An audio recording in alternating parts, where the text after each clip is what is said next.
Thank you for being here. Thank you for checking in. Let's open up the week with fucking Ice Cream Shop. Has got the blunts in stock. They went in partnership with Packwoods. Laughing Gas is now in a blunt. And let me tell you something. I hope you love your eyes, because I had to actually hold an eye while I was smoking this motherfucker. Your eye is going to fly the fuck out.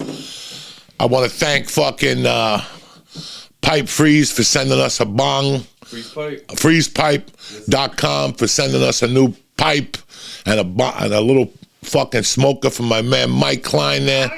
So now he's at home doing bong. I love when I give Mike weed. Like, I don't even have to fucking ask him if the weed is good. I just wait a night and look at his artwork. When I see a picture of a devil fucking a monkey, I'm like, that weed is good. You know what I'm saying? I'll watch some of the Rogan posters and shit, and I go, this weed is fucking hold me up. Dude, he told me the other day, yo, the last couple, they're kind of out there. Yeah, they're out there, because I'm giving them the weed of death. There's one day I woke up, he wrote 3 songs, he composed a fucking album overnight. I woke up at 8 in the morning, he's like, I wrote an album and performed it last night. What the fuck, Mike? Then I'm like, I gave him that weed. He gets like Lee. Remember when Lee used to smoke? He used to come up with business ventures. I got a new idea for floatable donuts, you know, shit like that. There was always something. Every time you gave them good weed, they go home and they come back with a fucking... a guitar, you know, they come home with something. They come back with something. I thought you needed a guitar. That's fucking tremendous. So, yeah, it's always great to smoke some good reefer on the fucking weekend. Dog, it was a great... I posted a picture the other day. Since I have moved here, people have been telling me about this restaurant, El Nido. Joe, you got to go to El Nido. Joe, you got to go to El Nido. It's close to my house. When I go to the gym, I have to drive by there.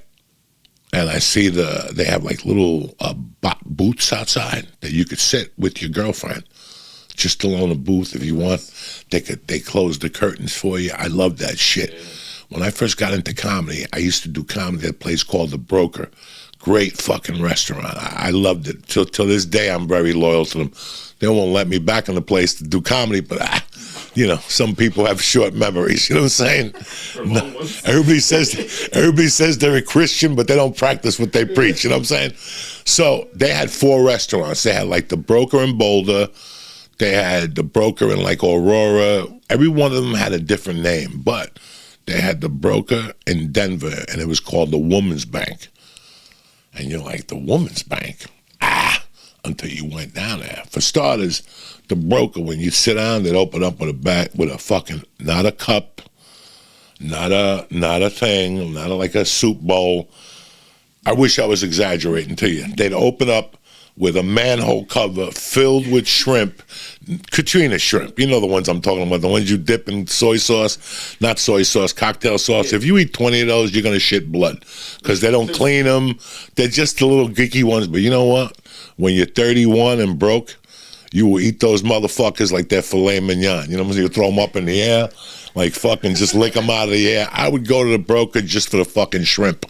And they would bring you a bowl. But the thing about the ladies' bank was the woman's bank, I'd take a date with me.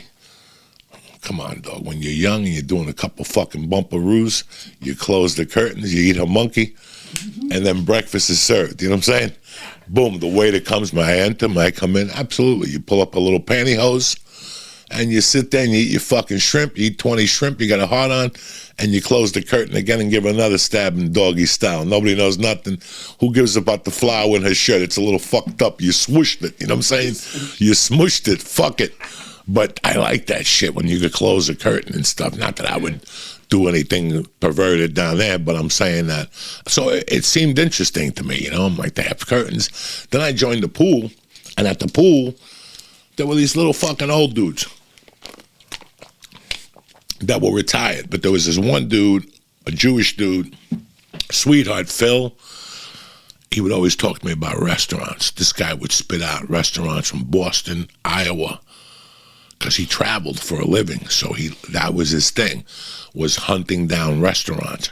You know, this guy could tell you, like, I asked him about a restaurant. He's like, what'd you think about the fountain? When somebody tells you, what'd you think about the fountain, they looked at all the details. Like, they like that shit. You know, there's people who live for that shit. And he was telling me that restaurant is in the top 5 restaurants in Jersey. He goes, I did the math. He goes, this is what I do.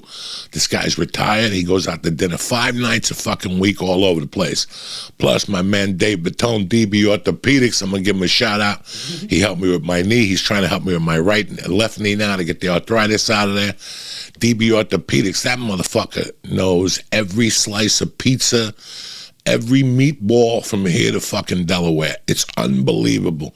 And he was telling me, like, since the beginning, even when we would go out to different dinners, he would go, dog, I'm going to take you to El Nido one day. I'm going to take you to El Nido. But then I heard mixed reviews. People were like, it's really good, but it's not my type of Italian food. And I get it. And then people were saying, well, they don't give you big servings. And I get it. It's fine dining. Well, what are you, a fucking gorilla? Go to Burger King if you want to eat all you want to eat. You got to have some fucking cadence in your fucking life. What are you, fucking... So I finally, me and my wife, we try to do a date night once a month. I mean, with the kid. We're out all the time eating with the kids and shit, medium range restaurants, wings, pizzas. I get the salads, shit like that. But, you got to take them to a carpet joint from time to time. You know what I'm saying? You got to take them to a rug joint. Fine dining, fucking some guy playing a violin. Not that they're playing a violin in El Nido. They don't need to play a violin. They don't need no fucking gimmicks or nothing. So fucking Thursday night, me and my wife went down there.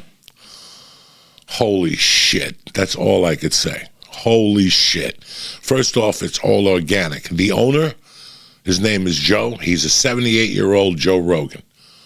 It's like if Joe Rogan was 78 years old. When they bring you every dish, they explain the history to you of that dish and what region of Italy it came from. Now, you guys know me a long time. You ever see those waiters? They bring you a glass of wine and you have to taste it. Then they stand there. It's like, just pour the fucking glass. Well, I'm one of those fucking gorillas too. You know what I'm saying? But it was just sharp. Like from the minute you walk in there, we sat down, fucking, you would never hear this word out of me. The ambiance is tremendous. When he came over, he confirmed it. I have a problem hearing. That's why I have those hearing aids. I have a problem when I go to a restaurant, when I'm talking to Mike, let's say, at a restaurant, I don't really hear Mike. I hear the dishwasher in the back slamming. I can hear the cooks talking because my hearing is fucking off. So when I go to a restaurant, 9 out of 10 times, the food better be good because if not, it's an uncomfortable situation for me. I'm unfucking comfortable in there. Like, I can't hear. So when you're talking to me, not this place. And when Joe, the owner, came on, we were talking, he explained to me that he installed something in the ceiling so all the sound gets just way ahead of the fucking curve. Way ahead of the curve. All their ingredients are 85% imported. I mean, you got to taste this shit. He grows all his vegetables. So when you put a vegetable, like whatever you think a green bean tastes like, when you taste it in there, it's what it should taste like.